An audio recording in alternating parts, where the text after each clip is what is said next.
Good morning प्यारे बच्चों, मैं हूं आपके एजुकेटर पूर्णिमा और हम करेंगे वर्कशीट नंबर 16। सब्जेक्ट आपका सोशल साइंस में ज्योग्राफी है और डेट है 29 नवंबर। क्लास आपकी 7th है। Air, the blanket of air surrounding the earth is called atmosphere. ठीक है, जैसे ये हमारी अर्थ है, हम लोग अर्थ पे खड़े हैं, हमारे घर बने हुए हैं। ठीक है, अब जैसे मान लो आप यहाँ पे खड़े हो, ठीक है, तो आप क्या देखते हो? अपने चारों ओर आसमान देखते हो। ठीक है, ये चारों ओर जो गैसेस का बना हुआ है ये हमारा एटमॉस्फेयर है। ये तो अर्थ हो गई सारी हमारी, पानी वगैरह, और ऊपर जब हम देखते हैं अपने चारों ओर आपको आसमान दिखाई देता है तो वही हमारा क्या है? एटमॉस्फेयर है। All living being on this earth depend on the atmosphere for their survival. जितनी भी लिविंग बीइंग हैं वो सारी की सारी एटमॉस्फेयर पर डिपेंड है। अभी एटमॉस्फेयर क्या करता है? जो सूरज की हार्मफुल किरणें हैं उनको रोकता है। ठीक है, और जो अगर एटमॉस्फेयर नहीं होता, हम लोग हीट में पक जाते हैं, यानी कि जैसे रोटी पकती है ना तवे पे, वैसे पक जाते हैं, जल जाते हैं 1 मिनट में। The day with extremely hot rays of the sun and get frozen during night. और इतनी ठंड होती रात में कि हम बिल्कुल जम जाते हैं। दे दस एटमॉस्फेयर क्या है? टेम्परेचर को क्या करता है? लाइवेबल बनाता है। लाइवेबल मतलब जीने योग्य बनाता है। ठीक है, द एयर वी ब्रीद, ठीक है, the air we take in while breathing is actually mixture of many gases. हमें पता है कि जो हमारी एयर है, हमारे एटमॉस्फेयर में एयर रहती है, ठीक है, तो वो उसमें नाइट्रोजन जो होता है वो 78% होता है, ऑक्सीजन 21% होता है, ऑल अदर गैसेस होती है 0.04%, और आर्गन होता है 0.93% एंड कार्बन डाइऑक्साइड दिस। तो सबसे ज़्यादा होता है प्लेंटीफुल, सबसे ज़्यादा नाइट्रोजन। ठीक है, जो कि ट्रीज़ वगैरह को ग्रो करने में हेल्प करता है। ऑक्सीजन हमारे लिए बहुत इंपॉर्टेंट है, क्यों? हम सांस लेते हैं। कार्बन डाइऑक्साइड, ये जो एटमॉस्फेयर है उसको क्या करके रखता है? जो ह्यूमन्स हैं, वो प्लांट है, वो क्या करते हैं? ऑक्सीजन रिलीज करते हैं। ह्यूमन एनिमल्स कार्बन डाइऑक्साइड उसको यूज़ कर लेते हैं, ऑक्सीजन को।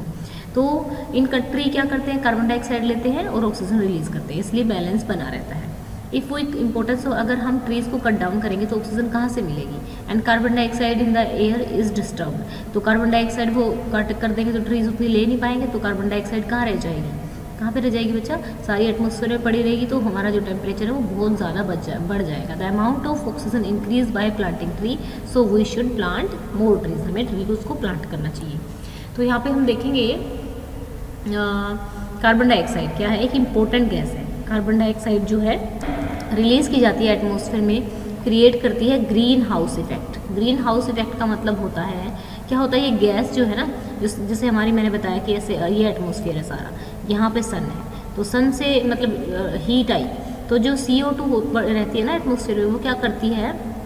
जो हीट होती है सन की, उसको ट्रैप करके रख लेती है। तो इस तरीके से हमारा जो एनवायरनमेंट है वो बहुत ज़्यादा ठंडा नहीं रहता और जीने योग्य बना रहता है। इसी को ग्रीन हाउस गैस बोलते हैं। ठीक है, without it earth would have been too cold. इसके बिना जो अर्थ थी बहुत ज़्यादा ठंडी हो सकती थी। However when it's level in the atmosphere increase, जैसे इसका लेवल इंक्रीज होता है एटमॉस्फेयर में ड्यू टू फैक्ट्री स्मोक और car fumes, the heat retain increase the temperature of earth. This is called global warming. इसी को ग्लोबल वार्मिंग कहा जाता है। This rise in temperature cause the snow in coldest part of a world.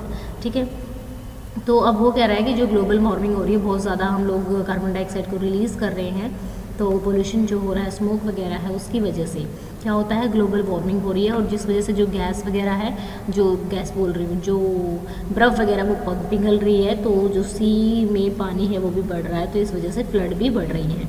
There may be drastic change in the climate of a place leading to the extinction of some plants and animals. तो बच्चों, पहले question का answer है। Students, यहाँ पर मैं आपको iconic subscription के बारे में बताने जा रही हूँ, जो कि अनअकैडमी ने लॉन्च किया है क्लास 6 से लेकर 12th क्लास के बच्चों के लिए। तो इस प्रोग्राम में आपको क्या मिलेगा? इस कोर्स में आपको 360 डिग्री सपोर्ट मिलेगा, जैसे कि एक पर्सनल मेंटर मिलेगा। पर्सनल मेंटर से मतलब है कि आपको एक एजुकेटर एलोकेट कर दिया जाएगा, जो आपकी डे टू डे जो भी क्वेरीज होंगी वो आपकी सॉल्व करेंगे। फॉर एग्जाम्पल, आपको मैथ में प्रॉब्लम है, लेकिन आपका जो एजुकेटर आपको असाइन है वो हिस्ट्री का है, तो आपको वो मैथ के एजुकेटर से बात करवाएंगे और आपकी जो भी क्वेरी होगी वो सॉल्व करवा दी जाएगी। दूसरा है, इसमें लाइव डाउट सेशन होगा, या लाइव यानी कि जैसे कि आप लोगों को कोई, आप मैथ पढ़ रहे हैं या फिर कोई भी सब्जेक्ट पढ़ रहे हैं, आपको कोई डाउट आ गया तो आप जाके अपना पोस्ट कर सकते हो कि मुझे इस सब्जेक्ट में डाउट आ रहा है, तो उसी वक्त आपका डाउट सॉल्व कर दिया जाएगा। आपको वीकली रिपोर्ट दी जाएगी। फॉर एग्जाम्पल आप अपने टेस्ट करते हो, आपने कितनी क्लासेस अटेंड की है, टेस्ट में कैसा परफॉर्म किया है और क्विज में आपके कैसी परफॉर्मेंस रही है। फिर पेरेंट्स भी आपके कांटेक्ट कर सकते हैं। समटाइम बच्चे होते हैं टीचर से कम्युनिकेट नहीं कर पाते हैं अच्छी तरीके से, तो पेरेंट्स भी उनकी प्रोग्रेस का भी पता कर सकते हैं। और जैसे कि आपका स्कूल में पेरेंट टीचर मीट रहता है, तो ये उसी टाइप का पेरेंट कांटेक्ट का भी ऑप्शन रहेगा। फिर स्टडी प्लानर, वो लोग आपको स्टडी प्लानर भी देंगे कि आपको अपनी स्टडीज में किस तरीके से मंथली किस तरीके से क्या पढ़ना है और किस तरीके से पढ़ना है, आपकी प्रोग्रेस को भी हाईलाइट किया जाएगा। ये बहुत अच्छी चीज है कि आपकी स्टडीज के आपके टारगेट रखे जाएंगे, प्रॉपरली आपको अच्छे से बताया जाएगा। तो एक तरह से आप कह सकते हैं कि जैसे घर में कोई हमें पढ़ाता है, तो सेम वैसे ही आपको ऐसे कोविड-19 की सिचुएशन में आपको ये प्रोग्राम मिलेगा। और जो भी प्लस सब्सक्रिप्शन के बेनिफिट है वो भी आपको मिलेंगे। तो इसके चार्जेस आप यहाँ पे देख सकते हैं। क्लास 6 आप 6 मंथ के लिए सब्सक्राइब करते हो तो 17,000, क्लास 7th के लिए तो ये टाइम पीरियड भी दिया हुआ है, तो यहाँ पे आप देख सकते हैं। बाकी अगर आप मेरे कोड से इसको खरीदना चाहें तो पूर्णिमा 10, ठीक है, ये रेफरल कोड है। इसको अगर आप डालेंगे वहां पे तो आपको 10% का डिस्काउंट मिलेगा। अगर आपको लगता है कि आपके लिए यूजफुल है तो आप फर्दर वहां पे जाके क्वेरी कर सकते हैं, प्रॉपर डिटेल जान सकते हैं। डिस्क्रिप्शन में दिए हुए लिंक को जाके एक बार क्लिक कर सकते हैं और आपको क्या क्या चीजें प्रोवाइड की जाएंगी फर्दर डिटेल में जान सकते हैं। डिस्क्रिप्शन में मैंने लिंक दिया हुआ है। क्वेश्चन नंबर 1 का आंसर लिखेंगे, व्हाट इज एटमोस्फेयर। एटमोस्फेयर क्या है, तो चलिए देखते हैं एटमोस्फेयर क्या है हमारा। ठीक है, यहाँ पे दिया हुआ है, ये रहा atmosphere. The blank, question number 1 का आंसर यहाँ पे आ जाएगा।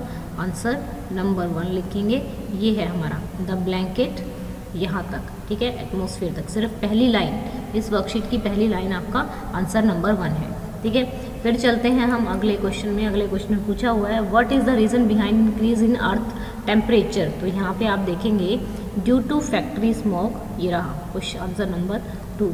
कहाँ से शुरू है, ड्यू टू फैक्ट्री स्मोक और car fumes the heat retained increase, जो हीट बनी रहती है वो इंक्रीज कर देती है टेम्परेचर ऑफ अर्थ को। ठीक है, टेम्परेचर ऑफ अर्थ को। ठीक है, फिल इन द, अब यहाँ पे हमें क्या करना है, filling blanks. The trees and plants release क्या करते हैं, ऑक्सीजन। ठीक है, अब यहाँ पे क्या आ जाएगा, सेकंड में dash gas create green house effect, तो इस वाले में आ जाएगा कार्बन डाइऑक्साइड। ठीक है, यहाँ पे ये वाला फिल कर देंगे कार्बन डाइऑक्साइड इसमें। ग्लोबल वार्मिंग आपका यहाँ पर आ जाएगा इस वाले में। ठीक है, यहाँ पे आप लिख देंगे, इसमें तो स्पेस है, ग्लोबल वार्मिंग। ठीक है, अब यहाँ पे मैच करना है। नाइट्रोजन तो हमें सबसे पता है, सबसे ज़्यादा पता है C है। ठीक है, और फिर ऑक्सीजन हमारी हमें पता है 21% है। फिर उसके बाद आर्गन भी हमें पता है इतनी 0.9% है। और यहाँ पर और कौन सी रह गई, कार्बन डाइऑक्साइड हमारी इतनी है। ओके, और जो बाकी जो गैसेज रह गई ये हमारी यहाँ पे आ गई। ठीक है, इस तरीके से आपको मैच कर लेना है। कितनी आसान सी वर्कशीट थी, आई होप आपको अच्छे से समझ में आ गई होगी। ये आपको आगे सारी क्लासेस में काम आने वाली है, सभी क्लासेस में काम आएगी। ये जो आपका ये लेक्चर है बहुत अच्छे से कवर कर लेना है, इसको बहुत अच्छे से समझाने की कोशिश की है। अगर आपको मेरा समझाया हुआ, पढ़ाया हुआ अच्छा लगता है तो चैनल को सब्सक्राइब कीजिएगा, वीडियोस को शेयर कीजिएगा। एक और बात, 6, 7, 8 क्लास के बच्चों के लिए एक अलग चैनल बनाया जिसका नाम है जूम एजुकेशन 6, 7, 8। तो स्टूडेंट्स, उस चैनल पर मैंने अभी कोई वीडियो नहीं डाली है, सिर्फ एक वीडियो पड़ी है। ठीक है, लेकिन वहाँ पर सारी वर्कशीट को मैंने बहुत ही अच्छे से अरेंज कर दिया है। आप अपनी जाके सारी वर्कशीट आराम से वहाँ पर देख सकते हैं। एक बार जाएंगे तो चैनल को देख लीजिएगा कि मैंने किस तरीके से अरेंज किया है। और आपको अगर पसंद आया हो तो जो वीडियो मैंने बनाई हुई है इसको एक बार आप लोग क्लिक करके मुझे बता देंगे कि हाँ मैम, हमें ये अरेंजमेंट अच्छा लगा है। Okay, thank you, have a nice day, may God bless.